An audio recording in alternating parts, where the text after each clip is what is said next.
Okay dear friends, good evening, how are you. तो हम लोग फिर वही 5 क्वेश्चन से स्टार्ट करते हैं and we have to start from the same 5 questions, you know. So let us start here, just observe here.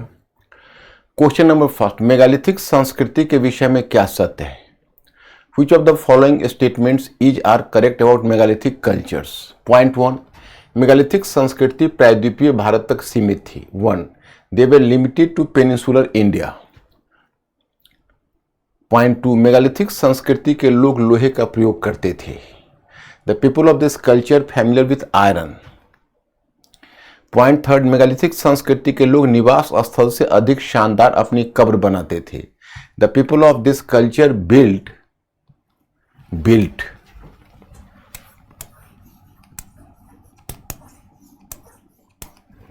the people of this culture built splendid tombs compared to their houses. तो choice A केवल एक, choice B 1 and 2, choice C 2 and 3 and choice D 1, 2 and 3. Choose the correct code. Choice A 1 and 2 only, choice B 1 only, choice C 1 and 3 only and choice D all 1, 2 and 3.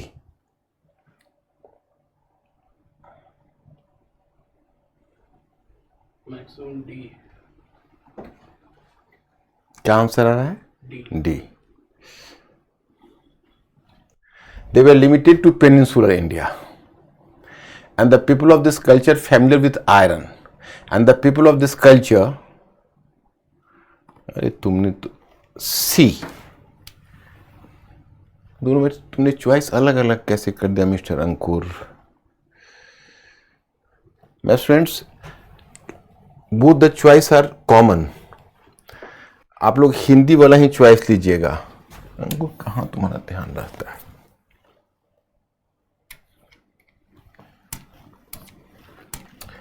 Only 1,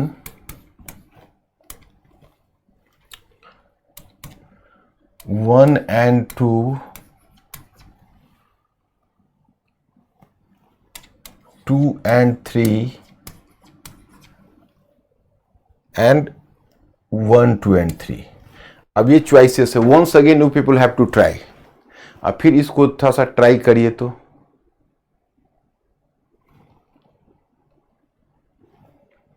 C. Choice number C.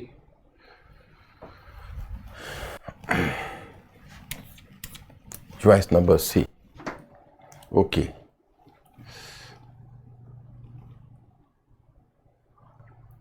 Okay, choice number C is the correct answer. Next question, चेती धूसर मेरुभांड संस्कृति निम्नलिखित में किससे जुड़ी हुई है? To which of the following is correct about the painted greyware culture?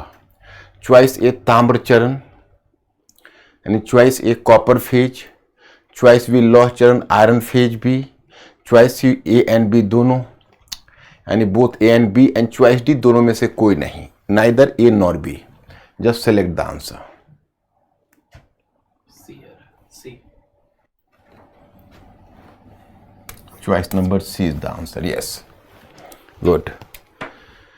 Question number 3, assertion, परवर्ती हड़प्पा संस्कृतियों में कांसे का प्रयोग लगभग बंद हो गया। In post Harappan cultures the use of bronze nearly discontinued. Reasoning, कांसा बनाने वाले शिल्पी अन्य क्षेत्रों में उपलब्ध नहीं थे। Reason, there was scarcity of bronze artisans. अब चॉइस है ए और आर दोनों सत्य है और आर ए का सही स्पष्टीकरण है। तो both A and R are true and R is the correct explanation of A. B, A और आर दोनों सत्य है परंतु आर ए का सही स्पष्टीकरण नहीं है। Both A and R are true but R is not the correct explanation of A. A सत्य है लेकिन आर असत्य है, A is true but R is false, and D, A असत्य है लेकिन आर सत्य है, D, A is false but R is true. You are having the 4 choices. Now you people have to select one of them. Maximum C.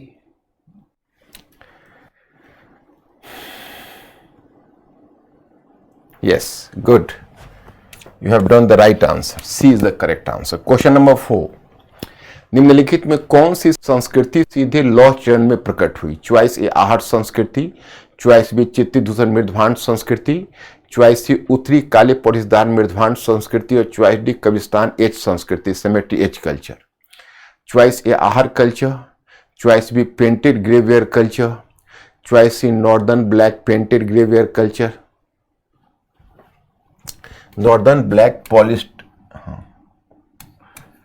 Polished ware culture, and choice D symmetry H culture. You are having the 4 choices. Now you have to select the answer. मतलब इसमें आपको देखना है कि इसमें से कौन सा ऐसा है जो सीधे आयरन फेज में आया, उससे पहले नहीं था।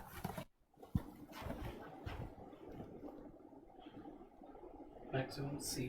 C is the correct answer. Yes, you are correct. Question number 5, निम्नलिखित में कौन परवर्ती हड़प्पा संस्कृति में शामिल है? Which of the following is part of post Harappan culture? Choice A ईरानी बलूची ग्रामीण संस्कृति, चॉइस ए ईरानी Baluchi rural culture, choice B Sothi संस्कृति, choice B Sothi culture, choice C चमकीले लाल मृदभांड संस्कृति, C you can say red lustres pottery culture, and choice D Kalibanga Sanskriti, D Kalibangan culture. You are having the 4 choices and now you have to select the choices.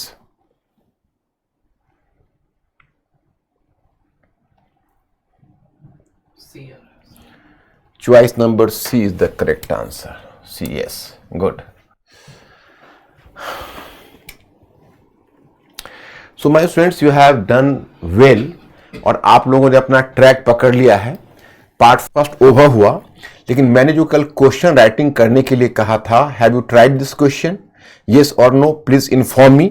Do you need any help? क्या मुझे आपको मुझसे कोई help भी चाहिए या मैं आगे बढ़ूं?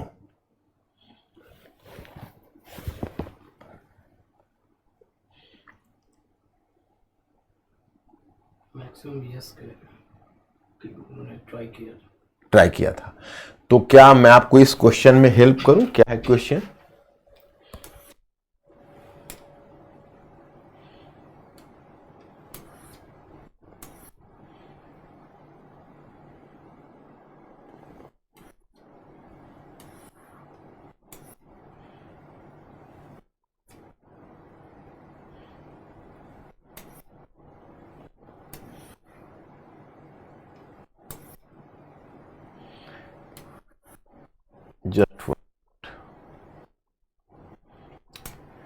हड़प्पा सभ्यता के पतन से क्या तात्पर्य है? क्या पतन के पश्चात सभ्यता समाप्त हो गई? उदाहरण के माध्यम से स्पष्ट कीजिए। देखो, इस क्वेश्चन के 2 पार्ट हैं।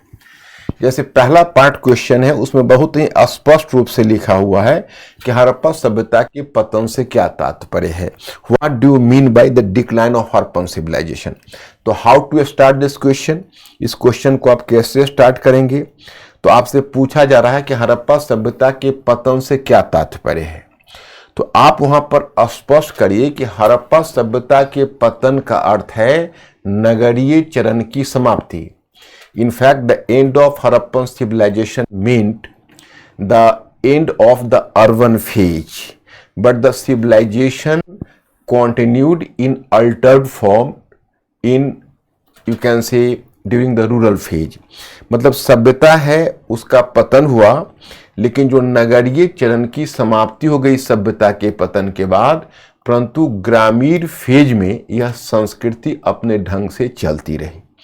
तो आप उसमें यह दिखाओगे कि पतन का अर्थ सभ्यता की समाप्ति पहले लगाई जाती थी, लेकिन अब पतन का अर्थ हो गया है नगरीय चरण से ग्रामीण चरण में आ जाना, और नगरीय चरण से ग्रामीण चरण में आ जाना और सभ्यता का रूप परिवर्तन। But now the new meaning of the decline is the transformation of the civilisation and transformation of civilisation from urban to rural stage. तो ये पहला चरण में आप 2-4 लाइन लिखोगे, हो जाएगा। अब उदाहरणों के माध्यम से इसको स्पष्ट क्या पतन के पश्चात सभ्यता समाप्त हो गई, तो आप दिखाएंगे नहीं, यह परिवर्तित रूप में चलती रही। और इस हम देखते हैं कि यह इसकी उत्तरजीविता यानी it survived in the form of late Harappan cultures. फिर आप लेट हड़प्पन कल्चर्स से उसको परिचय करा दीजिए रीजन वाइज, अगर रीजन वाइज परिचय करा दीजिए, और फिर आप उसमें थोड़ा सा राइट डाउन करके दिखा दीजिए कि जो परवर्ती हड़प्पा संस्कृति थी, एक तरफ वो हड़प्पा सभ्यता की विरासत को लिए हुई थी, माने it was bearing the legacy of Harappan civilisation. लेकिन हड़प्पा सभ्यता की विरासत को लेने के बावजूद भी यह जो संस्कृति थी, यह संस्कृति में अमुक अमुक परिवर्तन देखा गया। जैसे नगरीय से ग्रामीण आ गया, कांसे से तांबे पर आ गया, पक्की ईंटों से कच्ची ईंटों पर। जो पहले टाउन प्लानिंग का जो पुराना मेथड था, वो टाउन प्लानिंग का मेथड छोड़ दिया। तो यही पहलू है जो आपको स्पष्ट करना है।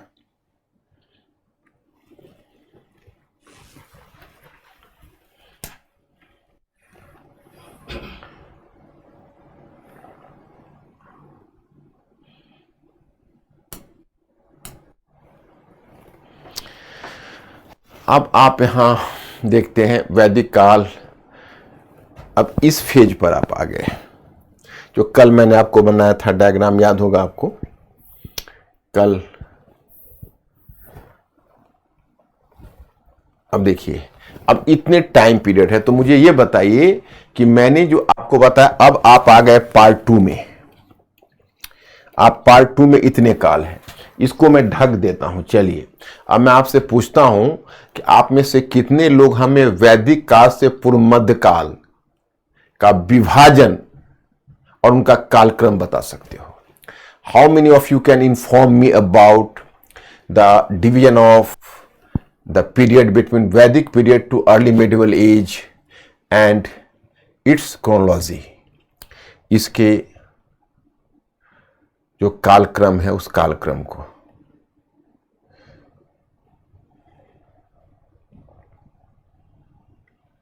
काफी बच्चे कह रहे हैं, मैं बता देंगे। Very good. तो हम लोगों ने कल इसको नोट डाउन कर लिया था, दोबारा नोट डाउन करने की आवश्यकता नहीं है। सिर्फ हम यह कहना चाहेंगे, यहां जो हमने बदला हुआ फार्मूला पेश किया है, यानी चेंज पर्सपेक्टिव, उसको आप लोग ध्यान में रखिए। देखिए, जब आप इतिहास पढ़ेंगे तो आपको रेखांकित तो करना होगा परिवर्तन के तत्व।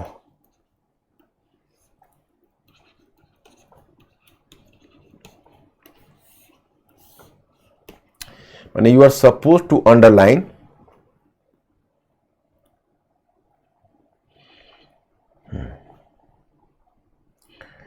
the factor of change.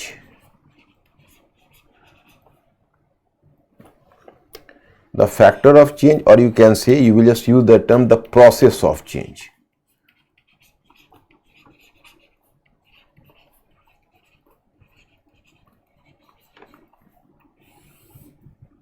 The process of change. जब process of change की बात होगी तो पहले आप करोगे पॉलिटिकल,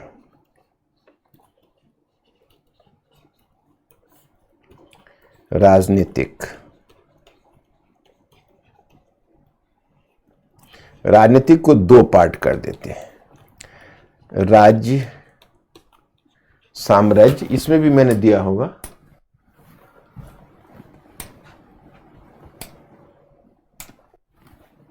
देखो ये है, कितना बढ़िया इसमें दिया हुआ है। इस फार्मूला को फॉलो करो। परिवर्तन को रेखांकित करना में राजनीतिक है राज्य, साम्राज्य, राजवंश एवं शासक, the state, empire, dynasty and ruler. प्रशासनिक संरचना, टू एडमिनिस्ट्रेटिव स्ट्रक्चर। आर्थिक है शिल्प एवं उद्योग, व्यापार, मौद्रिक लेन देन तथा नगरीकरण। तो administrative structure, craft and industry, trade, monetary transactions and urbanisation. सामाजिक में वर्ण एवं जाति, महिलाओं, शूद्रों एवं अछूतों की दशा, varna and caste, condition of women, Shudras and untouchables. सांस्कृतिक में है धर्म एवं दर्शन, भाषा एवं साहित्य, कला, स्थापत्य कला, मूर्ति कला, चित्रकला, संगीत एवं नृत्य कला, विज्ञान एवं प्रौद्योगिकी। मतलब religion and philosophy, language and literature, art, architecture, sculpture, painting, music and dance, science and technology. तो इतना एरिया है जो हमें कवर करना है। अब हम लोगों ने कौन सा फार्मूला अपनाया? जैसे पहले आप पढ़ते थे, इससे आपको एक अलग तरह का मजा आएगा। वजह क्या है कि आपकी समझ इस मेथड से विकसित होगी। जैसे मैं उदाहरण बताता हूं। अब हम लोग, मैंने एक मैटर आपको कल भेजा था, आपने उसको फॉलो किया होगा। पहले हम लोग इसको पकड़ते हैं, पहला 1। इसमें हम लोग शुरू करेंगे वैदिक काल से, पहुंच जाएंगे पूर्व मध्य काल में। मेरा फार्मूला समझना, मैं बता रहा हूं, फिर मैं आपसे पूछूंगा। whenever you find difficulty you can put a question and I will reply your question. So whenever you will go through it, you will come to realize that there is a state, empire, dynasty and ruler. So we will start from Vedic period onwards, Vedic काल, Vedic period, Buddha, Maurya, post Maurya, Gupta यानी गुप्त वंश, गुप्त काल, गुप्तोत्तर काल और पूर्व मध्य काल। तो हम पूर्व मध्य काल तक वहां पहुंच जाएंगे। हम स्टार्ट करेंगे वैदिक काल से और वैदिक काल से स्टार्ट करके हम पहुंच जाएंगे पूर्व मध्य काल तक। अब हम उसमें केवल राजनीतिक ही राजनीतिक करेंगे। अब उसमें देखो, अब ये जो हमारा राज्य साम्राज्य राजवंश से परिचय कराऊंगा, तो हम उसके लिए फार्मूला को गढ़ेंगे। फार्मूला क्या है कि पहले हम ऋग्वैदिक पीरियड में आए, तो ऋग्वैदिक पीरियड में वैदिक आर्यों का एक्सपेंशन कैसे हुआ, कहां से कहां। तो आपको मैं मैप पर दिखाऊंगा, कभी आप भूलेंगे नहीं, रीजन वाइज। और उसके बाद जैसे उसका हमने एक्सपेंशन आपको दिखा दिया। अब उसके बाद हम आगे बढ़ेंगे, तो उसमें तो खैर डायनेस्टी वगैरह कुछ है नहीं, तो फिर उत्तर वैदिक काल में क्या चेंजेज हुआ। तो चेंजेज के बाद जो एग्जाम्पल्स है, एग्जाम्पल्स ही फैक्ट है। और जो चेंजेज आप देख रहे हो, परिवर्तन देख रहे हो, वो परिवर्तन ही अवधारणा या कॉन्सेप्ट है। तो उसमें फायदा क्या होगा कि फैक्ट से हमें कॉन्सेप्ट की जानकारी मिलेगी और कॉन्सेप्ट से हमें फैक्ट्स की जानकारी मिलेगी। तो both facts and concept are going to be complementary to each other, यानी फैक्ट्स का कॉन्सेप्ट से सपोर्ट मिलेगा और कॉन्सेप्ट का फैक्ट से सपोर्ट मिलेगा। तो इस तरह से हमें चेंजेज की सही जानकारी मिलती चली जाएगी। ओके, फिर हम वहां से वैदिक काल से जब whenever you have to move to Maurya period, तो मौर्य पीरियड में भी हम उस चेंजेज को रियलाइज करें, सॉरी बुद्ध काल।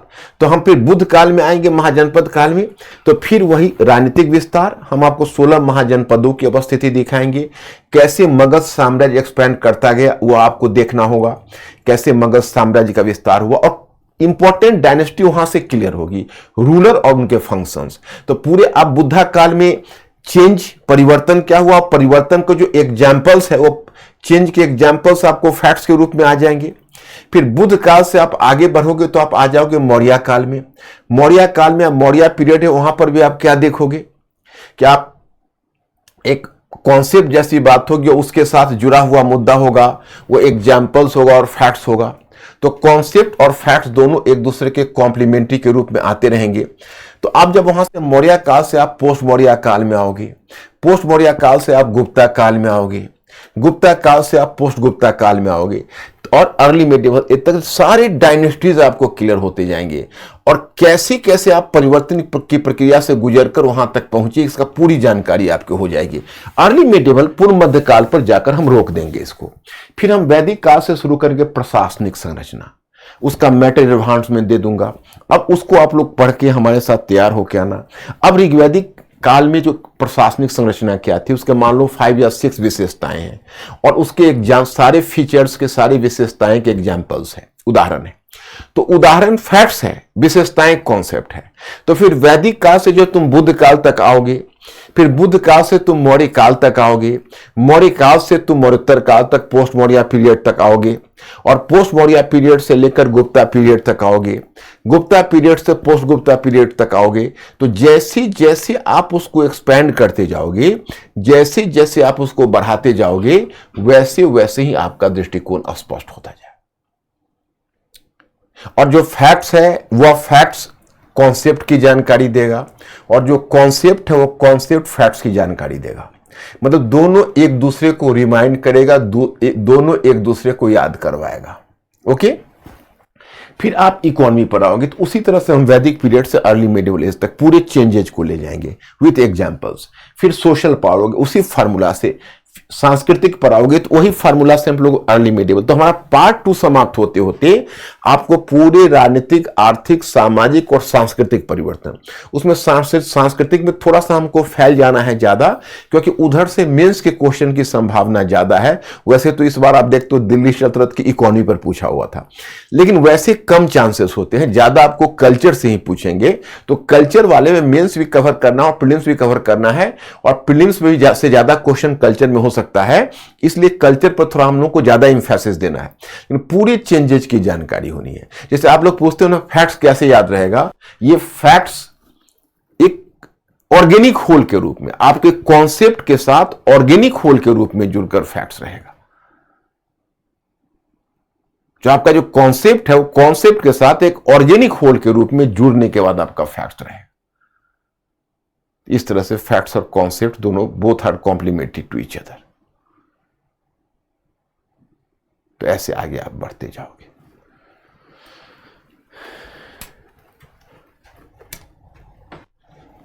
ओके,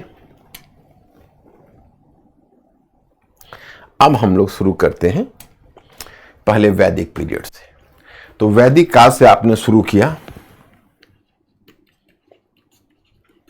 तो पहले आपको सूचना दी जाती है ऋग्वैदिक। तो ऋग्वैदिक लगभग 1500 ईसा पूर्व से लेकर 1000 ईसा पूर्व तक। ईसा पूर्व तो आप लोग समझते होंगे, जैसे ईसवी और ईसा पूर्व का अंतर। देखो पहली बात आप ये बताओ, जो मैंने अभी चेंजेज के बारे में आपको जितनी बातें समझाई हैं, वो चेंजेज के बारे में आप बात समझ चुके हैं या उसमें कोई समस्या है?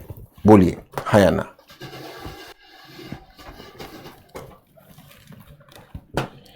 जो मैंने परिवर्तन के तत्व आपको रेखांकित करना बताए वो आप समझ चुके हैं या उसमें कोई समस्या है? यस। क्लियर हो गया? अब हम वैदिक काल से आगे बढ़ रहे हैं। तो आप लोग ईसवी सन और ईसा पूर्व का मतलब बीसी, पहले ही दिन में आपको बता दिया था कि बिफोर क्राइस्ट, जीसस क्राइस्ट से पहले का जो टाइम है वो माइनस में काउंट होता है, और जीसस क्राइस्ट के बाद का जो टाइम है वो प्लस में काउंट होता है। लेकिन उसमें एक दिक्कत ये आ गई कि चूंकि जीसस क्राइस्ट क्रिश्चियनिटी से जुड़े हुए थे, तो जो अलग अलग धार्मिक समूह के लोग थे, वह अलग अलग धार्मिक समूह के लोगों ने आपत्ति की। उन्होंने कहा कि देखिए, आप जीसस क्राइस्ट से क्यों काउंट कर रहे हो? क्योंकि जीसस क्राइस्ट से काउंट करने के बजाय आप दूसरे पहलुओं को काउंट करो। उनका कहना है कि you should not start from Jesus Christ, rather you have to start from the others. तो उन्होंने जीसस क्राइस्ट से काउंट न करके फिर दूसरे फैक्टर से काउंट करना शुरू कर दिया। मतलब है तो जीसस क्राइस्ट का ही, लेकिन नाम बदल दिया। मतलब टाइम पीरियड तो वही रखा जहां से जीसस क्राइस्ट का जो जन्म है वहीं से, लेकिन उसका नाम बदल के सी कर दिया, यानी कॉमन एरा, और बीसीई यानी बिफोर कॉमन एरा। तो वही डिवीजन है। तो 1500 ईसा पूर्व से लेकर और 1000 ईसा पूर्व तक आप कहते हो ऋग्वैदिक काल। तो यहां पर आपको सूचना दी गई है कि आर्य शब्द नस्लीय समूह का व्यंजक है। The term Arya signifies a linguistic group rather than a racial group. मैं आपको बताऊं कि आज की तारीख में 1950 से पहले ऐसा माना जाता था कि आर्य एक नस्लीय समूह है, लेकिन नवीन शोधों के आधार पर यह स्थापित हो गई है कि विशुद्ध नस्ल आज दुनिया में कोई नहीं है, सारे नस्ल मिक्स्ड है। तो फिर यह भाषाई समूह के व्यंजक से क्या मतलब है? तो जो लिंग्विस्टिक ग्रुप है उससे मतलब लिंग्विस्टिक जो कम्युनिटी है उससे मतलब है कि जैसे भाषाई समूह से हमारा आशय यह है कि मतलब देखिए, अब उसको कहते हैं इंडो यूरोपीय लिंग्विस्टिक ग्रुप, जो भारोपीय प्रदेश, मतलब आप कह सकते हो कि इंडो यूरोपियंस। तो इंडो यूरोपियंस जो लिंग्विस्टिक ग्रुप्स है उसमें मतलब यह है कि जो यहां पर इंडो यूरोपियन से हमारा आशय क्या है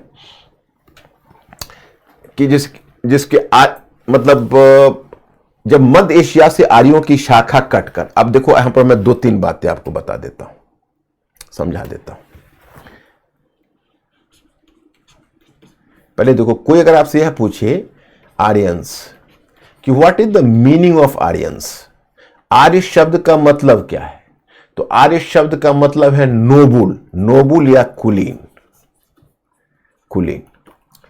अब आप अगर मानचित्र पर देखोगे तो फिर मुद्दा यह उठता है कि ये आर्यंस या आर्य कहां से आए, क्योंकि एक विवाद का विषय यह है। क्योंकि आजकल ये बहुत ही जो पॉलिटिकल जो शब्दावली है, या आप कह सकते हैं पॉलिटिकल पार्लेंस है, जो राजनीतिक क्षेत्र है, जो राजनीतिक दल हैं और जो राजनीतिक पार्टियां हैं, उनके बीच भी इस बात में इंटरेस्ट लिया जा रहा है। और बहुत सारे हिस्टोरियंस भी हैं जिसमें दक्षिणपंथी भी हैं, वामपंथी भी हैं। तो एक नया अभी नैरेटिव चलाया जा रहा है कि आर्यंस कहीं बाहर से नहीं आए बल्कि यहाँ के देशी लोग हैं। और यहां पर मैं आपको बता दूं कि देखिए, अब 3 शब्द आता है। एक आता है, कई बार हमारे स्टूडेंट्स को कंफ्यूजन हो जाता है, इसलिए मैं आपको बताऊं कि एक थियरी है, कहते हैं आर्यों का आक्रमण, आर्यन इन्वेजन। तो मैंने पहले ही आपको बताया था कि आर्यन इन्वेजन जो थियरी दिया वो ब्रिटिश इतिहासकारों ने दिया। जो आर्यन इन्वेजन थियरी है वो आर्यन इन्वेजन थियरी ब्रिटिश विद्वानों ने दिया, यानी ब्रिटिश स्कॉलर्स ने दिया, जिसमें आपको मैंने मॉर्टिमर व्हीलर का नाम बताया। तो यह थियरी वैलिड नहीं है। क्यों वैलिड नहीं है? क्योंकि आर्यों ने आक्रमण किया, इसका कोई स्पष्ट साक्ष्य हमें नहीं मिला। लेकिन अब दूसरा मुद्दा है कि आर्य यहां के देशी लोग थे, whether they were indigenous people और did they come from outside, वो बाहर से आए। तो इसमें कुछ प्रमाण ऐसा दिया जा रहा है कि नहीं वो देशी लोग थे। जैसे दयानंद सरस्वती ने भी उसको तिब्बत उसका मूल स्थान बताया था। जैसे एसपी गुप्ता, बीबी लाल जैसे हिस्टोरियंस उसको देशी उत्पत्ति की बात करते थे। लेकिन ऐसी बात नहीं है। अब देखो इसमें समस्या क्या है। अगर हम ऐसा मानते हैं कि भारत से ही आर्य गए दुनिया के देशों में, क्योंकि देखो आर्यों का जो विस्तार तुम देख रहे हो ये मध्य एशिया और पश्चिम एशिया से हुआ। तो मैंने मध्य एशिया से हुआ और फिर पश्चिम एशिया, मैंने मध्य एशिया से एक शाखा यूरोप चली गई और एक शाखा पश्चिम एशिया में ईरान और इराक होते हुए भारत में आई। तो अब यहां पर डिस्प्यूट यह है इन आर्यों की शाखा के बारे में कि भाई ये भारत में आई या भारत से ही उधर गई। क्योंकि विशेषकर इसलिए कि आप देखोगे कि मध्य एशिया से लेकर और भारत तक, जो इंडिया तक है, वहां जो आर्यों का आगमन है उसमें भारत इसका बिल्कुल ही पूर्वी छोर है। माने India is just the eastern you can से बाउंड्री। लेकिन अब इंडिया से पूरब की तरफ जाने के लिए, इंडिया के पूरब में आर्यंस नहीं है। जो आर्य हैं वो भारत के पूरब में नहीं, वो जो भी हैं वह भारत के पश्चिम में ही आर्यों का विस्तार हुआ, लेकिन भारत के पूरब में नहीं है। तो इसलिए वो और भी कहते हैं कि यहीं से पश्चिम की तरफ गए। लेकिन अगर मान लो यहां से वो पश्चिम की तरफ गए होते तो उसमें फिर समस्या यह आती कि पहले वो दक्षिण भारत जाते, फिर उनको वेस्ट एशिया या सेंट्रल एशिया जाना चाहिए। लेकिन दक्षिण भारत में वो बहुत बाद में पहुंचे और फिर क्या वो वेस्ट एशिया और सेंट्रल एशिया चले गए। मेरा जो मुद्दा है उसको समझिए। दूसरा मुद्दा यह उठाया जाता है कि जैसे वैदिक आर्य यज्ञ से जुड़े होते, यज्ञ तो समझते होंगे आप लोग, sacrifice, that is called sacrifice. मतलब अब फायर अल्टार में जो अग्नि कुंड है उसमें अनाजों की आहुति दी जाती, पशुओं की आहुति दी जाती, तो जो आहुति दी जाती है उसको कहते हैं यज्ञ। तो अब इस प्रकार का देखिए, अगर यज्ञ हो रहा है तो अब यज्ञ में वैदिक आर्यों ने यहां पर भारत में यज्ञ को बहुत लोकप्रिय पॉपुलर बनाया। तो अगर वह यज्ञ भारत में प्रचलित था और भारत से अगर आर्य पश्चिम एशिया और मध्य एशिया गए, तो स्कॉलर्स का मानना है कि फिर तो यह यज्ञ को पश्चिम एशिया और मध्य एशिया के आर्यों को भी सीखना चाहिए था उस यज्ञ को। तो पश्चिम एशिया और मध्य एशिया के आर्य यज्ञ नहीं करते या यज्ञ नहीं जानते, इसका मतलब है यहां से आर्य नहीं गए, वहां से जब आए तो भारत में ही उन्होंने यज्ञ का तरीका सीखा और किसी और से नहीं सीखा, अपने पूर्वजों से। यहां भारत में जो यहां के गैर आर्य थे वहीं से, क्योंकि आप तो हड़प्पा सभ्यता में भी फायर अल्टार देखते हो जिसमें आपको अग्नि कुंड मिलता है। हड़प्पा सभ्यता में कालीबंगा और लोथल दो ऐसे स्थल है जहां से अग्नि कुंड के साक्ष्य मिले हैं। आप ध्यान रखना इस बात को। दूसरी बात यह है कि जो आर्य आए वो संस्कृत भाषा लेकर आए। मैं आपको बताऊं, भारोपीय प्रदेश की भाषा थी, क्योंकि जिस भाषा समूह से अंग्रेजी निकली है, फ्रेंच निकली है, स्पेनिश निकली है, जर्मन निकली है, उसी भाषा समूह से संस्कृत भी निकली है। बहुत सारे शब्दों में समानता भी दिखती है। लेकिन जब भारत में आर्य आए तो इनके संस्कृत में कुछ शब्द मिल गए, यहाँ की भाषा की जिसको कराते थे द्रविड़ भाषा समूह की भाषा से कुछ शब्द मिल गए, और कुछ मुंडा जात यहाँ पर नस्ल के लोग रहते थे, तो मुंडारी भाषा समूह के कुछ शब्द मिल गए। तो 300 शब्द ऐसे हैं संस्कृत में, वैदिक संस्कृत में, जो मुंडारी भाषा से और द्रविड़ भाषा से, फ्रॉम द्रविड़ डायलेक्ट और द मुंडारी डायलेक्ट। तो now the Aryans travel, and suppose you can say if Aryans might have gone from India to West Asia and Central Asia, तो इन दैट इवेंचुअलिटी, इवन अगर वो पश्चिम एशिया और यहां से अगर वो मध्य एशिया और पश्चिम एशिया गए होते, तो इन दैट इवेंचुअलिटी आपको मैं बताऊं कि फिर इनकी जो भाषा समूह में जो शब्द हैं वो शब्द वहां भी मिल जाते। मुंडारी और द्रविड़ के शब्द पश्चिम एशिया और मध्य एशिया के आर्यों की भाषा में भी होनी चाहिए, लेकिन ऐसा नहीं है, यहाँ की भाषा में है। तो इसका मतलब है कहीं वहां से आने के बाद तब उनकी भाषा में शब्द मिल गए। इसलिए मैं स्टूडेंट्स ये बात तय हो गई कि आर्यंस बाहर से आए थे, यहां से नहीं गए। अब तो एक एडीएनए फुट प्रिंटिंग भी मिली है। एडीएनए फुट प्रिंटिंग नया तकनीकी है जो कजाक पहाड़ी से मिली है, जिससे सूचना मिलती है कि लगभग 2100 ईसा पूर्व में आर्यंस इसी रास्ते से भारत की तरफ यानी इस तरफ पश्चिम एशिया की तरफ आए थे। तो यहां तक तो आप क्लियर हो गए हो कि थोड़ा सा आप हिंट कर दीजिए, ये क्लियर हो गए तो फिर मैं दूसरा थियरी इसी में समझाऊं।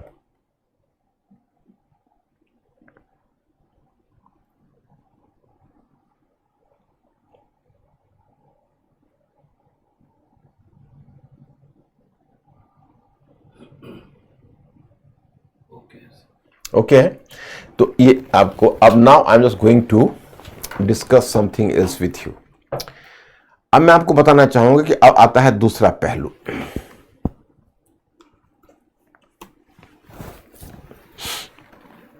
दूसरा पहलू यह है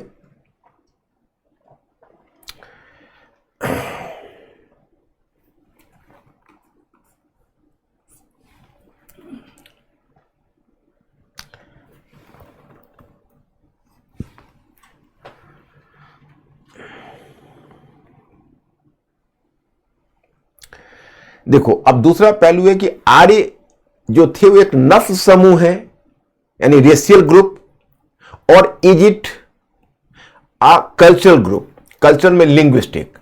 तो देखो 1950 से पहले ऐसा माना जाता था कि दुनिया में विशुद्ध नस्ल होते हैं, लेकिन बाद में जो खासकर जो आपको मैं बताऊं कि जीव वैज्ञानिक जो बायोलॉजिस्ट हैं और विशेषकर एंथ्रोपोलॉजिस्ट ने जो रिसर्च किया है उस रिसर्च पर वो पहुंचे हैं कि नहीं, जो दुनिया में विशुद्ध रेस या जो जिसको बोलते हो बिल्कुल ही प्योर रेस, वो दुनिया में प्योर रेस नहीं होता है।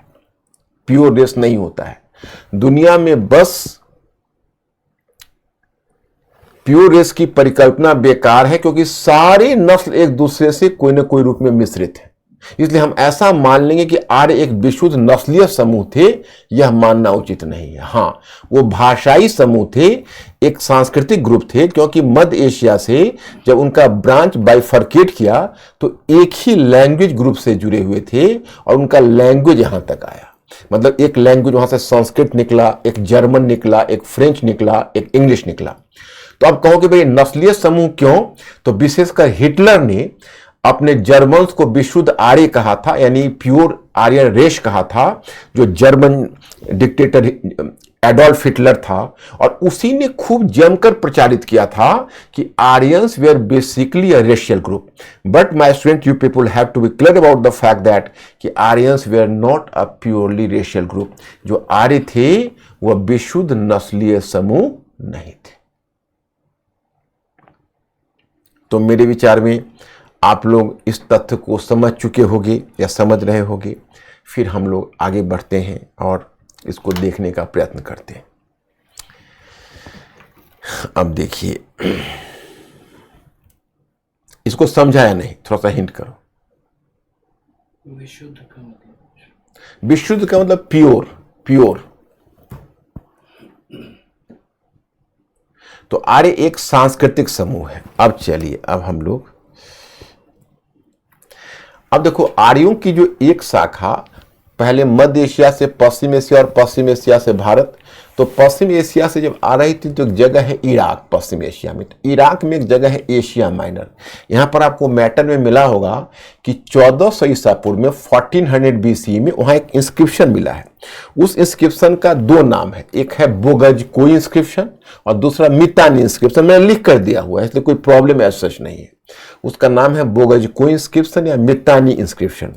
तो उस इंस्क्रिप्शन से ऐसा लगता है कि देखिए आर्यों की एक शाखा मतलब इसी रास्ते से होकर आई थी, क्योंकि वहां पर एक कैसे वो इंस्क्रिप्शन में क्या है, तो इंस्क्रिप्शन में यह है कि आर्यों के दो मतलब कबीलों के बीच संघर्ष हुआ था।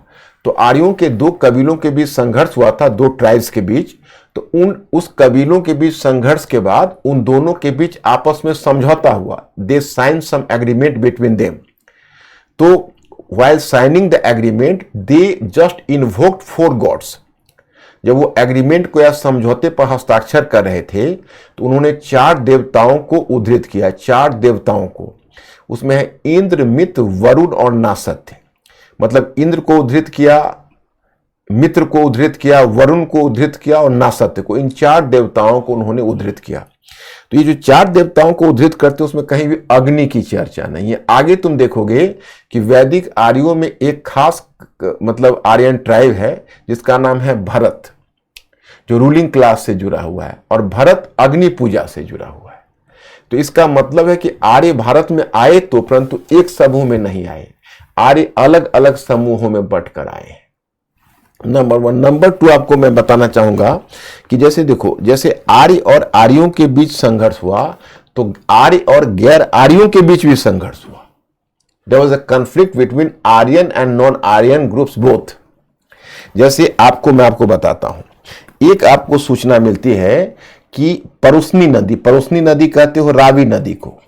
जैसे आप देखोगे उत्तर पश्चिम में जो नदियां हैं, क्योंकि ऋग्वैदिक आर्यों का जो विस्तार हुआ है उसकी चर्चा हमें किससे ज्ञात होती है? उससे चर्चा होती है कि ऋग्वेद में 19 नदियों का उल्लेख है, तो उसमें जो सिंधु नदी है उसकी सबसे अधिक बार चर्चा है, और सरस्वती नदी है वो सबसे पवित्र नदी है। मैं अभी मानचित्र पर आपको दिखाता हूं। तो इन जो सिंधु नदी है उसका पश्चिम से 5 सहायक नदियां हैं और पूरब से भी 5 सहायक नदियां हैं। तो पूरब से हुआ सतलज, झेलम, चिनाब, रावी और व्यास। तो उसी में उसने जो नाम है झेलम, चिनाब, रावी, सतलज एवं व्यास, तो उसी में झेलम को वितस्ता बोलते थे, चिनाब को परुस्नी बोलते थे, चिनाब को असिकनी बोलते, झेलम,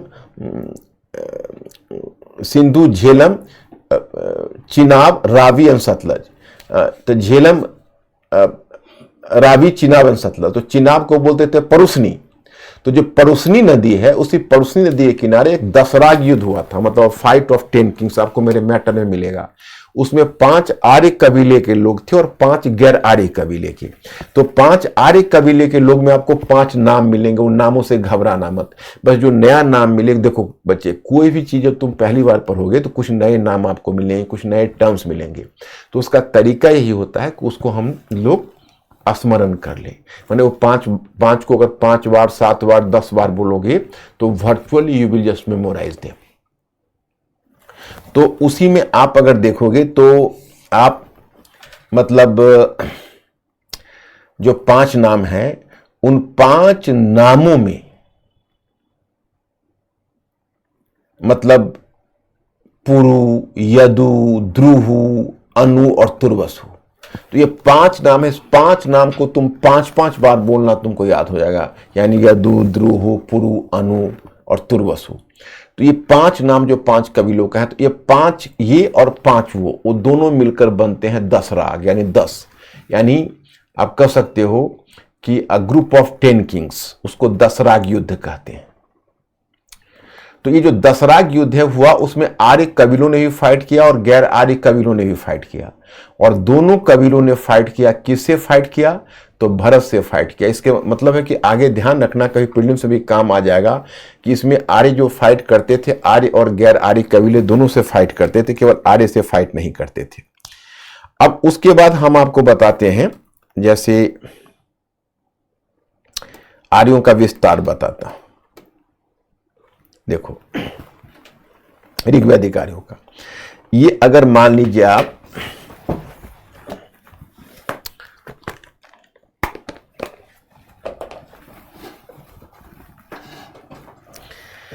ऋग्वैदिक जो आर्यन से अस्थायी जीवन नहीं जीते थे, दे वर सेमी नोमैडिक, वो अर्ध घुमक्कर थे। अर्ध घुमक्कर का मतलब है वो कैसे आए, तो आप देखते हो यहां पर जैसे सिंधु नदी है, तो सिंधु नदी के बाद जो इंडो आर्यंस है वो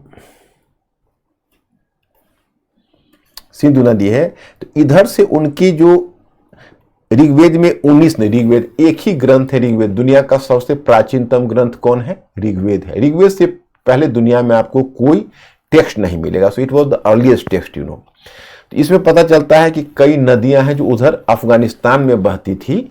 19 नदियों का जिक्र है टोटल, मैंने उसका स्पष्ट उल्लेख। वैसे 41 का 41 का रेफरेंस है, लेकिन उल्लेख स्पष्ट रूप से 19 का है। तो उसमें आपको सूचना मिलती है कि जैसे एक सोहन नदी थी जो अफगानिस्तान में बहती थी, सुषमा या सोहन उसको बोलते हैं, या सुवास्तु, स्वात, उसके बाद खुबा, काबुल की नदी, तो गोमल यानी गोमती, एक गोमती इधर है उत्तर प्रदेश वाली नहीं, वो काबुल में बहती थी। तो ये सब नदियां पश्चिम से सिंधु की सहायक नदियां थी। पूरब में मैंने कहा है कि झेलम था, चिनाब, रावी, सतलज और व्यास, तो ये 5 नदियां इधर से आई। उसका अलग अलग नाम था, वितस्ता, असिकनी, परुसनी, सतद्रु एंड विपाशा, ये 5 नदियां उन्होंने नाम दिया है। तो वो इधर से सिंधु की सहायक नदियां थी, सिंधु की सहायक नदियां थी। तो इससे हमको क्या क्या पता चलता है? एक तो ऋग्वैदिक आर्यों का प्रसार अफगानिस्तान में हुआ, दैट इज कॉल्ड अफगानिस्तान। तो एक रीजन जहां विस्तार है वो है अफगानिस्तान। अफगानिस्तान के बाद आप देखेंगे तो आपको पता चलेगा उनका विस्तार सिंध में है, यानी पंजाब में। पहले पंजाब, पंजाब के बाद उनका विस्तार सिंध में, सिंध, ओके। अब सिंध के बाद उनका विस्तार हरियाणा में है, हरियाणा, और हरियाणा के बाद जो उनका विस्तार है वो राजस्थान में है,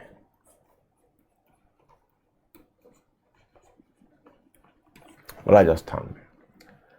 तो they expanded in following states, you know, they expanded in following states, इन राज्यों में उनका विस्तार है वैदिक आर्यों का। तो अफगानिस्तान, पंजाब, सिंध, हरियाणा, राजस्थान, इन राज्यों में वैदिक आर्यों का विस्तार है।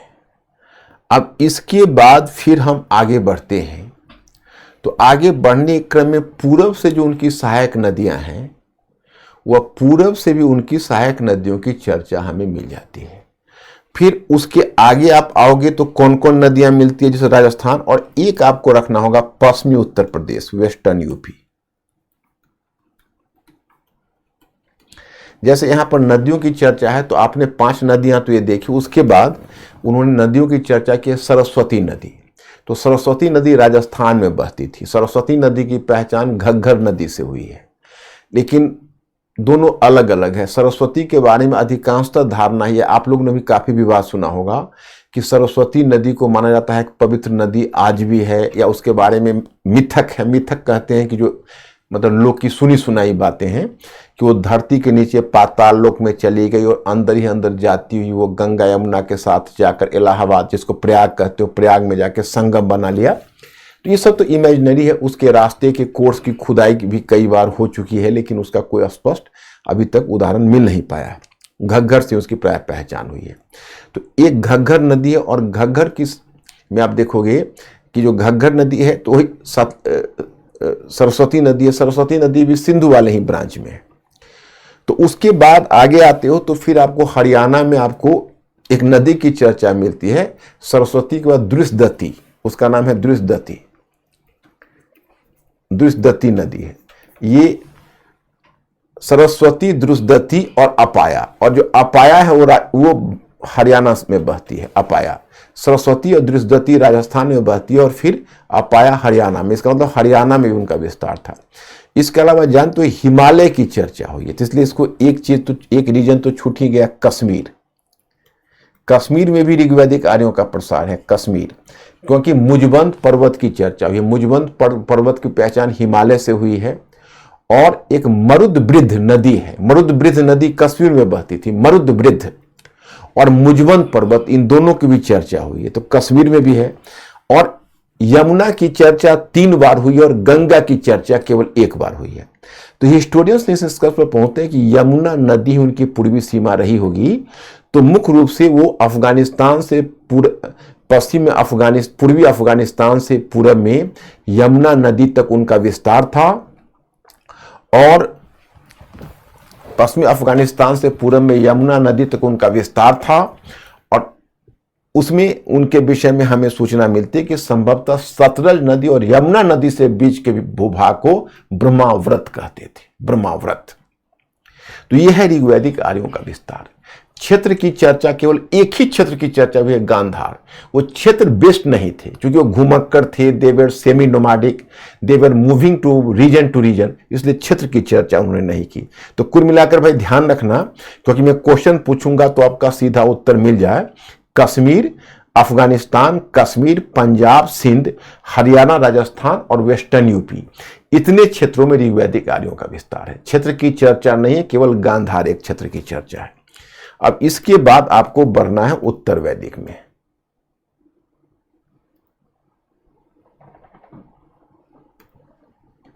अब उत्तर वैदिक में आर्यों का विस्तार, एक देखो, एक वैदिक आर्यों का एक बड़ा दिलचस्प बात मैं बताता हूं कि वैदिक आर्य जैसे जैसे पश्चिम से पूरब की तरफ बढ़ते गए, वो अपने साहित्य में पश्चिम के रेफरेंस को छोड़ते गए। आश्चर्य का विषय है। अब मानचित्र पर देखोगे, यहां पर पता चलेगा कि भाई ये जो उत्तर वैदिक काल में इन क्षेत्रों में तो खैर जहां पहले पंजाब हरियाणा में थे वहां तो रहे ही, लेकिन वह गंगा यमुना के ऊपरी द्वार में बस गए, स्थापित हो गए, अस्थायी जीवन जीने लगे। तो गंगा यमुना के ऊपरी द्वार में बस गए।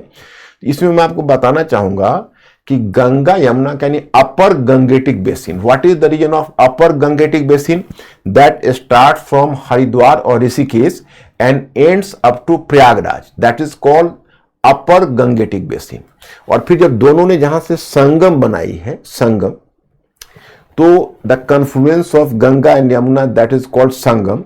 तो जहां से आपको संगम बना हुआ दिखता है, वहां से लेकर पूरब की तरफ आप जाओगे तो भागलपुर है या चंपा है, जो वर्तमान में भी बिहार में भागलपुर है या चंपा है। तो वहां तक जाने के बाद और देन यू आर इन्फॉर्म्ड, तब फिर आपको सूचना मिलती है कि चंपा या भागलपुर तक जाकर स्थिति में फिर बदलाव देखने को मिलेगा, क्योंकि यह है मध्य गंगा घाटी। तो अभी मध्य गंगा घाटी में फैलाव आपको नहीं दिखेगा। तो आप पहले रीजन वाइज समझ लें। गंगा में भी 3 स्टेज है, एक अपर गंगेटिक बेसिन, ऊपरी गंगा यमुना द्वाब, फिर मध्य गंगा घाटी, फिर निचली गंगा घाटी माने लोअर गंगेटिक बेसिन। तो इस तरह से 3 तरह से आपको इनका डिवीजन मिलेगा। तो पहले जो बसे उसमें गंगा यमुना के ऊपरी द्वाब के उत्तरी भाग में एक राज्य स्थापित हुआ जिसका नाम था कुरु राज्य, जिसको कौरव कहते हो, कुरु राज्य।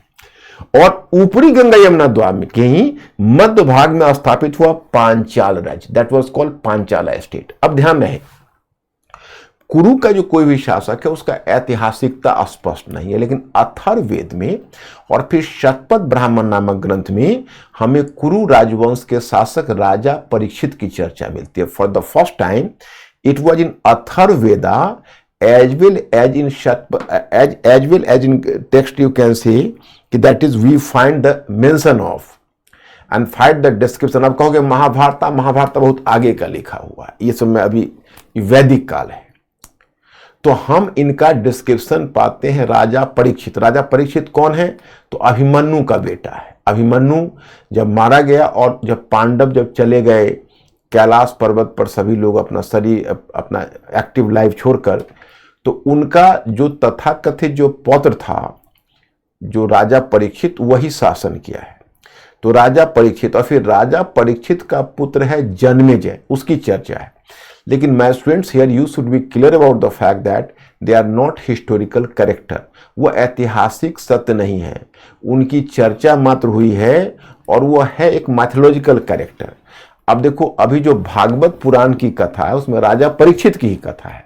राजा परीक्षित के साथ एक घटना हो गई थी।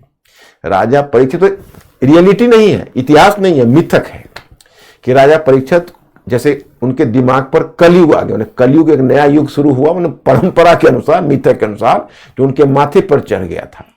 तो वो गए जंगल में शिकार खेलने, तो उनको प्यास लगी। तो प्यास में वो एक साधु की कुटिया के पास पहुंच गए और पहुंचकर पानी मांगा। तो साधु अपनी तपस्या में इतने लीन थे कि साधु को पता ही नहीं चला कि राजा परीक्षित आए। तो साधु अपने विचार मुद्रा में अपने मग्न थे। तो राजा परीक्षित ने पुकारा, नहीं सुना। तो राजा परीक्षित ने गुस्सा खाया। सांप में एक मरा हुआ सांप था नीचे पड़ा हुआ, उसी को साधु के गले में लपेट कर चले गए। There is the story, simply here से, you should not find out the reality here. अब जब they move towards they you can say move towards their home, to his home, तो वो अपना मन ही रिटर्न बैक। तो जब वो आ गए वापस, तो उसी समय उस सेंट का एक बेटा बहुत गुस्सैल स्वभाव का था, वो आया और पिता के गले में सर्प लपेटे देखा। So he was going to be upset. उसी में उसने शाप दे दिया, he hurled the curse on the king, कि भाई जिसने भी मेरे पिता के साथ ऐसा मजाक किया है, 7 दिनों के अंदर वो सांप जीवित होकर उस व्यक्ति को काट खाएगा। तब तक राजा परीक्षित को पता चला, वो तो थे बहुत नोबल पर्सनालिटी, बहुत अच्छे लोग थे, वो तो उनके दिमाग पर कलयुग चढ़ा हुआ था, इसलिए वैसा उसने किया। तो उनको बहुत अफसोस हुआ इस बात का कि देखिए हमसे कितनी बड़ी चूक हो गई। लेकिन तब तक उधर जब ऋषि भी जब अपनी तपस्या से उठे, तो वो भी अपने बेटे को भला बुरा कहा कि राजा परीक्षित थे, उनके दिमाग पर कलयुग चढ़ा हुआ था, तुमने क्या कर दिया। लेकिन अब तो सांप निकल गया, तो 7 दिनों में उनको मरना था। तो उन्होंने राजपाट अपने पुत्र को देकर वो बाहर निकल गए अपने राजपाट को छोड़कर। तो चूंकि संसार से मोह पकड़ा हुआ था, इस मोह को छोड़ना आसान नहीं था। तो वहीं पर वो पूछते हैं कि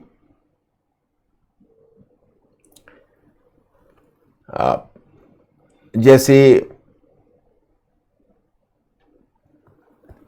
जब वो आते हैं तो अपना राजपाट त्याग दिया और आकर यमुना नदी के किनारे पहुंचे। तो यमुना नदी के किनारे एक साधु थे, उनका नाम था सुखदेव जी। तो सुखदेव जी ने पूछा कि राजन, are you fearing the death, क्या आपको मृत्यु भय सता रहा है? तो उसने कहा, yes, it is difficult to live this earth and live this world because you have spend so much time here, so you find a lot of difficulty and attachment to this earth. तो उन्होंने कहा कि हाँ, हमें तो इस संसार को छोड़ने में मोह हो रहा है।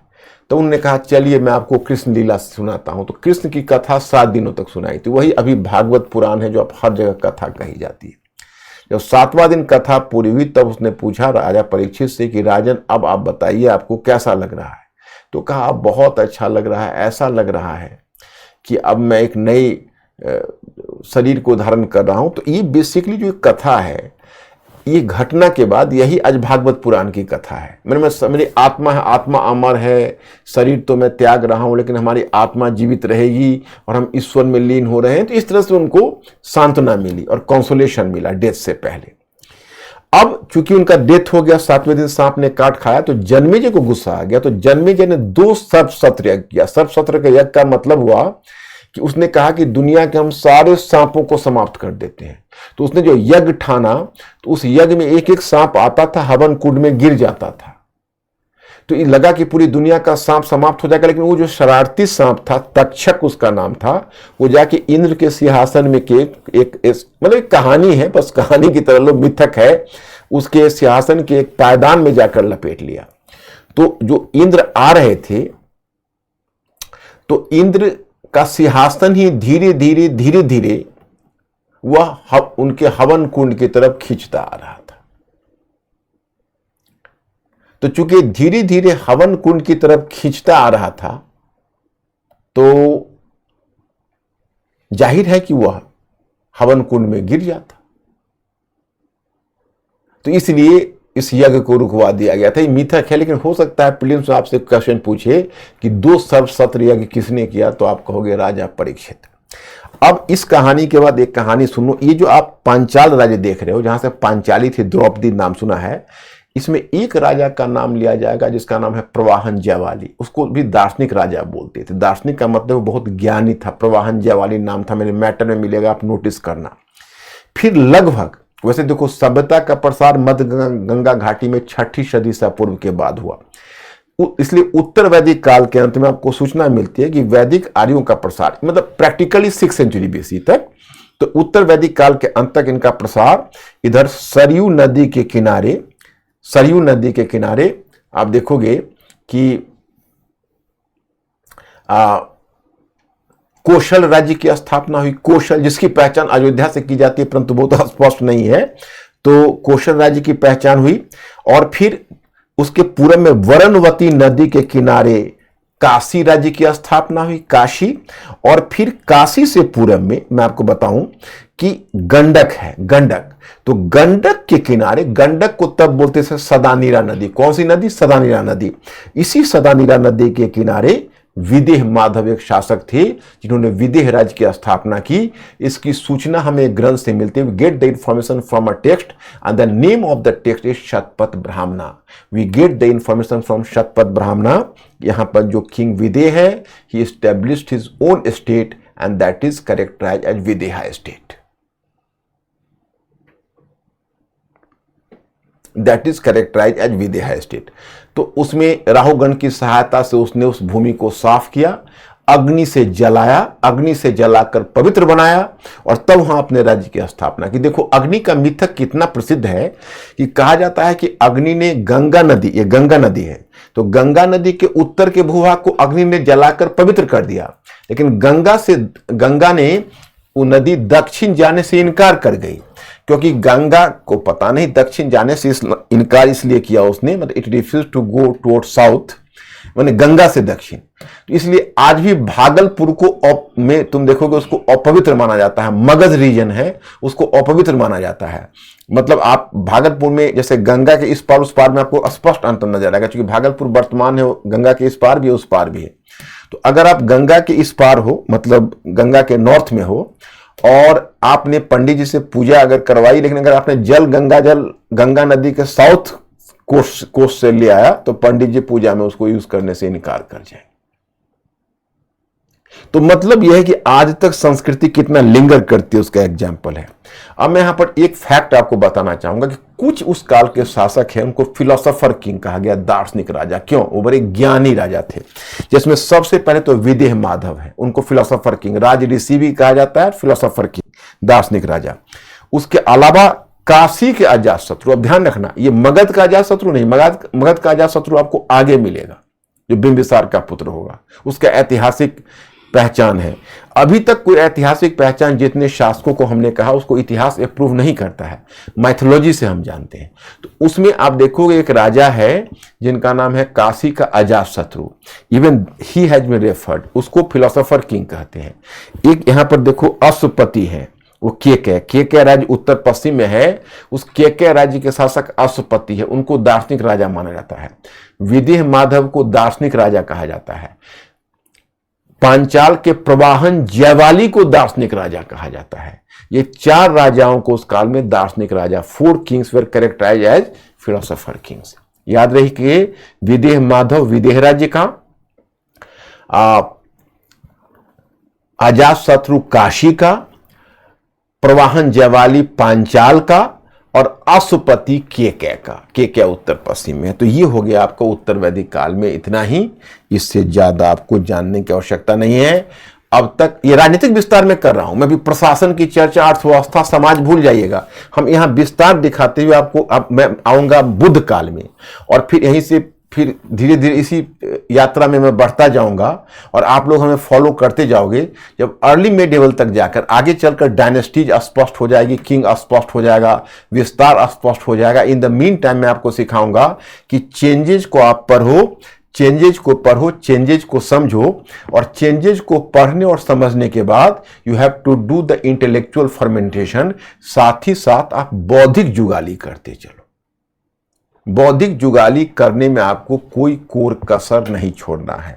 You have to do intellectual fermentation, उसको आप करते चलो। दार्शनिक in English, philosopher king, you will find here the term philosopher king. देखो मैं इंग्लिश मीडियम वाले स्टूडेंट, मैं हमेशा, चूंकि आप लोगों का इंग्लिश है ना, तो लेक्चर मुझे दोनों लैंग्वेज में अगर साथ साथ डिलीवर करने लगेंगे तो फ्लो टूट जाता है। लेकिन मैं जितना टर्म्स है वो इंग्लिश में बोल दूंगा, क्योंकि मैं अगर इंग्लिश में बोलूं तो हिंदी वाले को बड़ी दिक्कत हो जाएगी, तो इसलिए मैं टर्म इंग्लिश में बोल दूंगा। So that king, the kings were known as philosopher king, and philosopher king means दार्शनिक राजा। ओके, तो अब एक बात बताइए कि यहां तक आप लोग समझ गए या कोई प्रॉब्लम? क्योंकि मुझे आगे बढ़ना है, please give me the information. और मैटर आप लोग मेरा फॉलो करते चलिए, पढ़ते चलिए। मैटर में मैंने सब कुछ दे रखा है। वेबसाइट वाले आप भी एक्टिव होइए।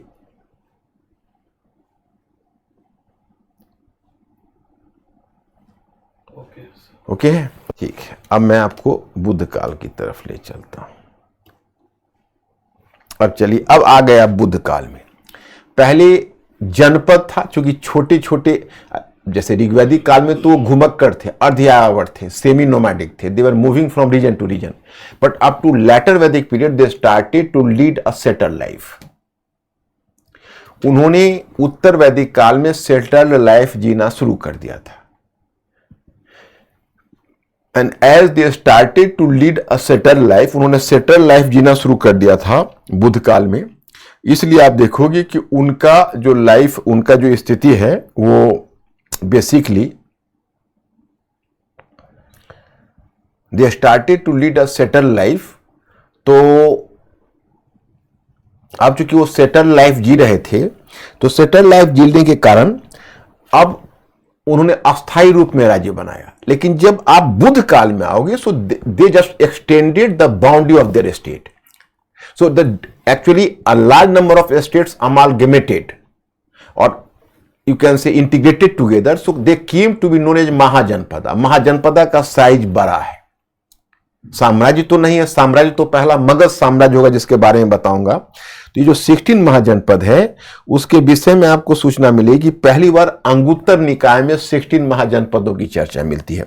वैसे देखो, मैंने इसको डायग्राम बना दिया है, लेकिन फिर आप लोगों को एक बार मैं आपको बता देता हूं कि अब 16 महाजनपद वैसे तो याद नहीं रहेगा, लेकिन एक डायग्राम अगर हम लोग बना ले। ए से 3 राज्य हैं ए पर, अवंती, अंगा एंड अस्मका। अवंती, अंग एवं अस्मक। ओके, मानचित्र पर देखते हैं। देखिए मानचित्र पर आप अवंती रीजन है, ये देखो उज्जैन के पास अवंती। अंग कहां है? तो आप जैसे आपने यहां पर कोशल राज्य या काशी राज्य देखा, उससे पूर्व की तरफ जाएंगे तो मगध से पूर्व में ये अंग राज्य है। वर्तमान जो भागलपुर है वो भी है इससे जुड़ा हुआ। कर्ण का कहानी इसी से जुड़ी है। तो अंग, तो अवंती, अंग और अस्मक। अस्मका जो है राज्य है वह गोदावरी नदी के किनारे है, दक्षिण में, सबसे दक्षिणी भाग में यही राज्य है। 16 महाजनपद में यही महाजनपदा है। That is 16 Mahajanapada, that is the in southern most point. तो अवंती, अंग एंड अस्मक। फिर आपको बी पर कोई नाम नहीं है, सी पर एक नाम है, दैट इज कॉल्ड चेदी।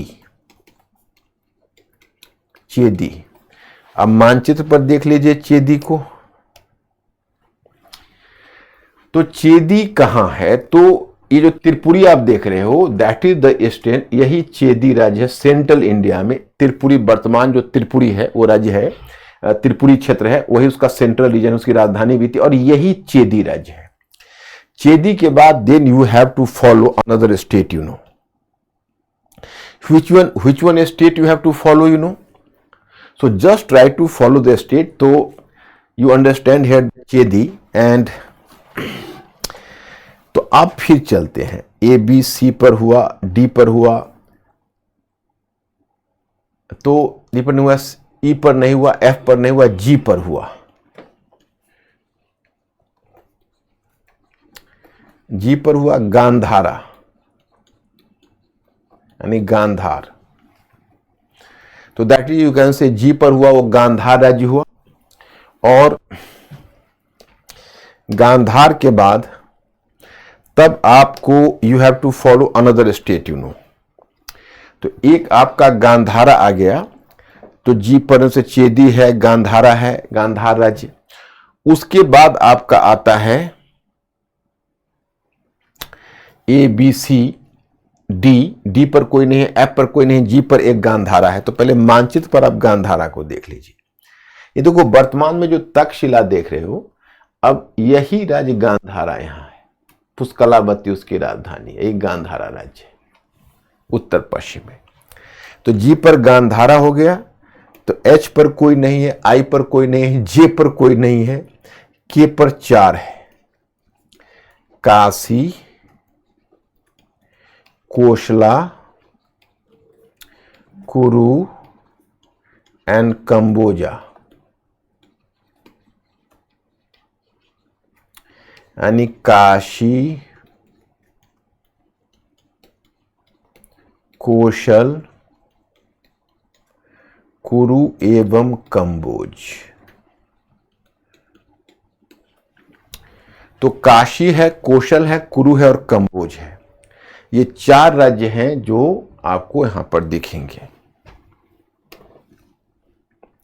फिर के पर ने, उसके बाद फिर एम पर।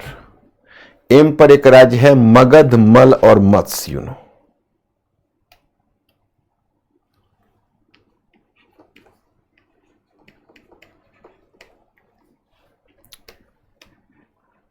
जैसे मैं आपको काशी कौशल पर पहले बता देता हूं। देखिए, काशी तो आपने उत्तर वैदिक काल से सुना, काशी का राज्य है, काशी। और काशी के बाद कौशल इसके उत्तर में है, काशी, कौशल, कुरु। कुरु राज्य मैंने बताया था कि हस्तिनापुर जिसकी राजधानी है, गंगा यमुना के ऊपरी द्वार के उत्तरी भाग में है। और कंबोज सबसे उत्तर पश्चिम में है। काशी, कौशल, कुरु और कंबोज। तो के पर आपका ये हो गया, ये राज्य हो गया। अब एम पर है मगध, मल्ला एंड मत्स्य। मगध, मल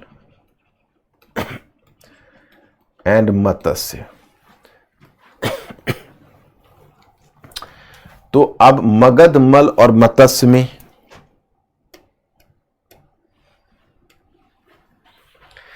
देखिए, मगध तो मैंने बताया कि गंगा नदी के दक्षिण में मगध का राज्य है और यही आगे साम्राज्य बनेगा। मगध है। मल है, ये गणतंत्र है, अराजक गणतंत्र बोलते हैं। इसमें राजा का शासन नहीं है, बल्कि it was being ruled by a group of elders. एक ग्रुप ऑफ एल्डर्स के द्वारा रूल किया जा रहा है और इस राज्य का नाम है मल राज्य।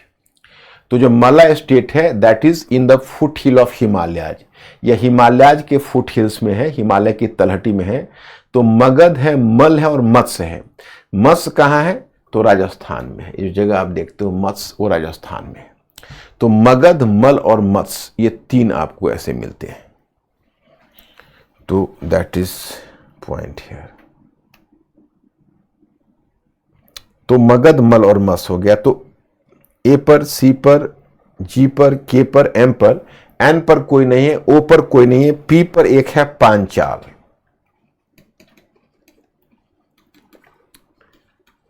पांचाला। अब पांचाला में बस आगे का बता ही देता हूं, एक वर्ड दिखा दूं। तो पी पर केवल पांचाला है, क्यू पर कोई नहीं है, आर पर कोई नहीं है, एस पर एक है सुरसेन। सुरसेन यानी मथुरा, सुरसेन। सुरसेन कहते हैं मथुरा को। टी पर कोई नहीं है, यू पर कोई नहीं है, भी पर 2 हैं, वृजी यानी जिसको वज्जी संघ बोलते हो, वृजी एंड वत्स। वृजी एवं वत्स, ये 2 हैं जो भी पर हैं।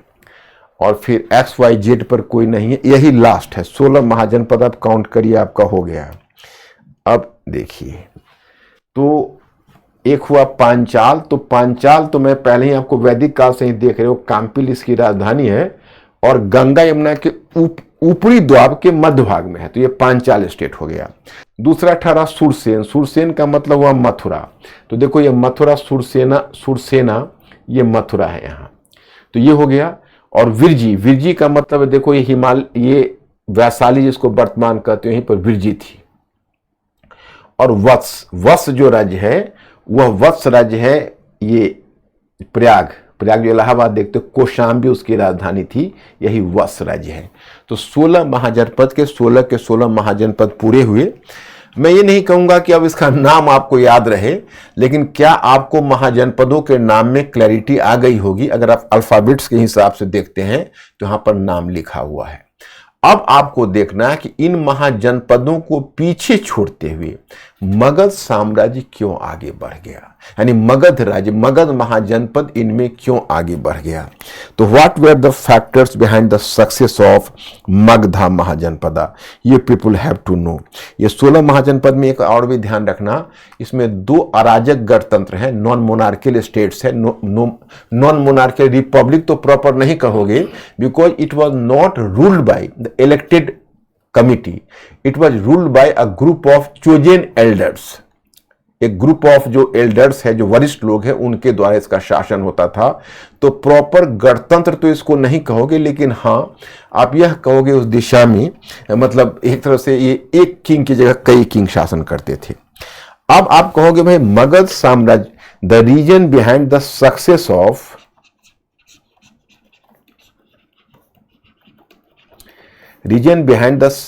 Of Magadha empire.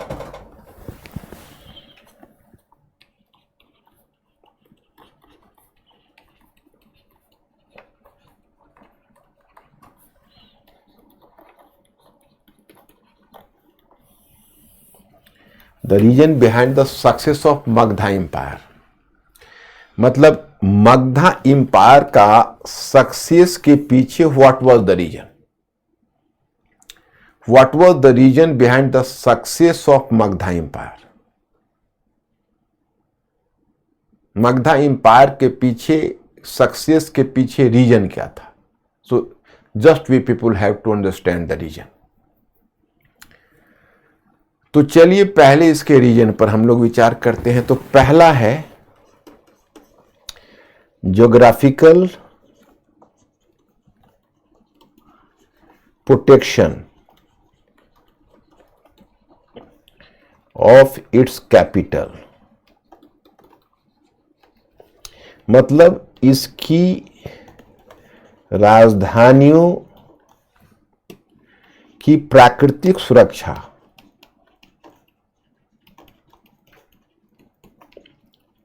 राजधानियों की प्राकृतिक सुरक्षा। अब कहोगे राजधानियों हम क्यों यूज कर रहे हैं? तो इट्स कैपिटल्स, कैपिटल्स में इसके 2 कैपिटल हुए। पहला कैपिटल इसका था राजगृह, तो राजगृह कैपिटल को कहते हैं ग्रीवरज, राजगृह कैपिटल को ग्रीवरज कहते हैं। और फिर दूसरा कैपिटल मैं आगे एक शासक बताऊंगा, जो अजातशत्रु का बेटा उदयन होगा, he transferred his capital from Girivraj to Pataliputra, तो इसका दूसरा कैपिटल पाटलिपुत्रा हुआ। अब दोनों कैपिटल के अपने ज्योग्राफिकल एडवांटेज थे। जैसे पहला कैपिटल था तो वह 5 पहाड़ों से घिरा हुआ था, so it was the first capital. और जो सेकेंड कैपिटल है, the second capital was basically protected through, जो सेकेंड कैपिटल है that was protected through the 5 hills और 5 माउंटेन्स। तो जो दूसरा कैपिटल है वो 5 पहाड़ियों से सुरक्षित था। तो दोनों कैपिटल्स की अपनी अपनी सुरक्षा थी। तो ये आप समझ गए होंगे। अब जो पॉइंट नंबर 2 में आप देख रहे हो वह है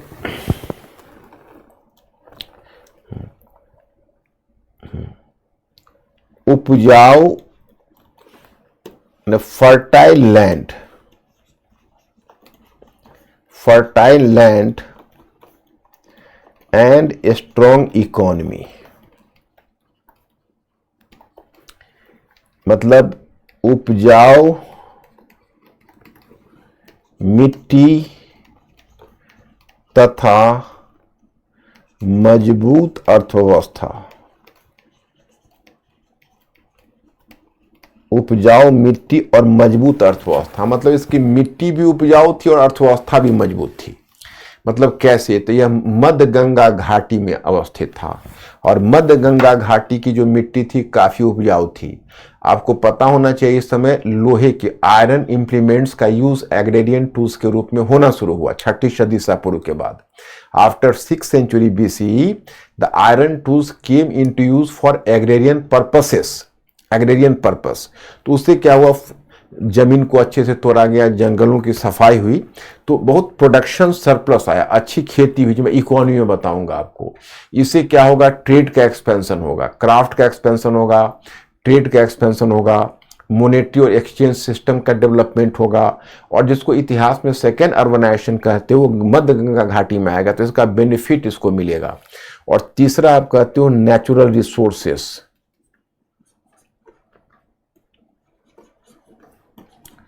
नेचुरल रिसोर्सेस यानी प्राकृतिक संसाधन। अब इसके पास प्राकृतिक संसाधन क्या है मगध के पास, तो लोहे का बहुत बड़ा भंडार है, आयरन का बहुत बड़ा भंडार है, तांबे भी उपलब्ध है, दोनों धातुएं उपलब्ध है, लोहे बड़ी मात्रा में उपलब्ध है, फिर तांबे भी उपलब्ध है। और इतना ही नहीं, पास में जो गया की पहाड़ी थी, वो गया के जंगलों में बड़ी मात्रा में लकड़ी भी उपलब्ध थी, और जंगलों में हाथी उपलब्ध था। तो मगध बहुत ही दुरुस्त और बढ़िया गज सेना खड़ी कर सका। तो जो मगध की गज सेना थी, जो एलिफेंट कॉर्प्स था, गज सेना मतलब हाथी, elephant corps, so there was no match for elephant corps of Magadhan empire. Only state और only Mahajanapada which could maintain and some strong elephant corps was Avanti. Apart from Avanti, no other state was just matching. तो यहां पर आप देखते हो कि natural resources या जो प्राकृतिक संसाधन है, ये प्राकृतिक संसाधन की चर्चा आपको यहां मिलती है। ओके, तो तीसरा है। और जो चौथा फैक्टर काम कर रहा है, ये तो तीन अलग अलग factors I have mentioned about. अब जो चौथा फैक्टर काम कर रहा है, the fourth one factor, so ये फोर्थ वन फैक्टर है, वो है the role of ambitious Magadhan kings. जो मगध के महत्वाकांक्षी शासक हैं, मगध के महत्वाकांक्षी शासकों की भूमिका, जो मगध के महत्वाकांक्षी शासक है, जो एम्बिशस किंग्स है मगध के, उनका जो रोल है that also played as a major factor. यानी मगध के महत्वाकांक्षी शासकों ने इसमें बढ़ चढ़कर अपनी भूमिका निभाई। तो उसमें सबसे पहला आएगा हर्यंक डायनेस्टी। ध्यान रखना किस डायनेस्टी का नाम होगा, मगध का डायनेस्टीज में आपको मैं अवगत कराता हूं शासक और डायनेस्टीज से। तो इसमें पहला होगा हर्यंक डायनेस्टी।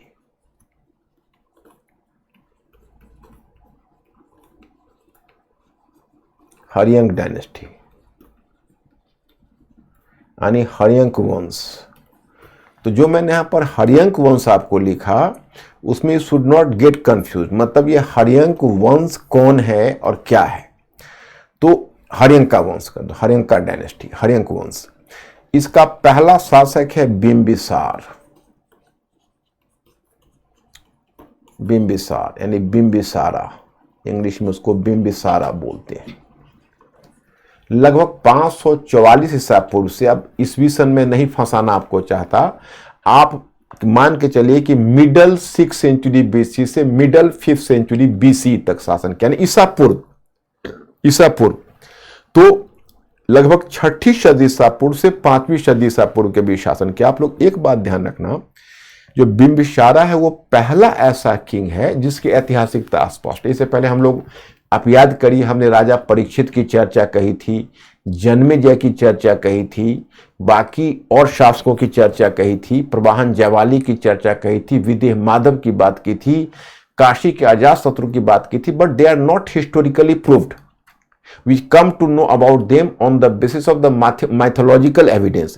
लेकिन बिंबिसार एक ऐसा किंग है जो लगभग जिसमें तिथियां भी स्पष्ट हैं कि लगभग 544 ईसा पूर्व से 492 ईसा पूर्व तक ये रहा है। और इसका कुछ अचीवमेंट क्या है, अगर पॉलिटिकल एक्सपेंशन के पॉइंट ऑफ व्यू से इसका अचीवमेंट देखोगे तो इसका अचीवमेंट है कि जैसे मगध राज्य है, इसके समय अंग को जीत कर मिला लिया। तो मगध साम्राज्य का पहला विस्तार बिंबिसार के समय हुआ। दूसरा क्या है कि बिंबिसार का जो मैरिज है, विवाह, वो कई विवाह हुए, तो पहला विवाह पॉलिटिकल पॉइंट ऑफ व्यू से बहुत इंपॉर्टेंट था, क्योंकि उसका जो कोशल राज्य मैंने बताया, ये कोशल राज्य यहाँ है, तो कोशल राज्य की राजकुमारी थी जिसका जो प्रसेनजीत कौशल का शासक था, उसकी बहन से उसका विवाह हुआ था जिसका नाम कौशल देवी था। तो उसके एवज में इसको, चूंकि देखो पहले जो काशी का राज्य था उसको कौशल जीत चुका था, सो Kashi was controlled by Koshala state, so as the Magadh state and Kosala state just you can say developed a matrimonial relation, so Magdha state as a reward naturally got the region of Kashi as dowry. Magadh एक reward के रूप में Kashi dowry के रूप में काशी को प्राप्त कर लिया। तो इस तरह से काशी भी मिल गया मगध को और अंग भी मिल गया। उधर उसने एक और भी मैरिज किया था, वो मैरिज किसके साथ किया, तो mister Ankur what is this, उसने एक मैरिज किया और वो फिर एक चेलन्ना नामक राजकुमारी से जो वज्जी संघ का था, और वज्जी संघ उत्तर भारत का एक महत्वपूर्ण संघ था, तो उससे भी उसकी स्थिति मजबूत थी। बिंबिसार के बारे में एक और भी कहा जाता है श्रेणिक बिंबिसार, सबसे पहले आर्मी को संगठित करने का श्रेय बिंबिसार को ही दिया जाता है। मैं स्टूडेंट्स आज तो हमारा टाइम समाप्त हो गया, यही मैं रोकता हूं। अब ये जो मैंने मैटर दिया है, अब ध्यान रखिएगा, हम राजनीतिक पहले करेंगे, फिर प्रशासनिक, फिर अर्थव्यवस्था, फिर समाज, फिर संस्कृति, या हम वैदिक काल से लेकर अर्ली मेडिवल तक ले चलेंगे ताकि चेंजेज क्लियर हो और चेंजेज के साथ आपका फैक्ट्स लगा रहे। कल मैं 5 क्वेश्चंस लेकर आऊंगा। मेरा विश्वास है कि आज पढ़ाई हुई चीजें आप लोग बढ़िया से रिवाइज करोगे ताकि कल जवाब दे सको। I will see you tomorrow. Okay my students, thank you very much, good night.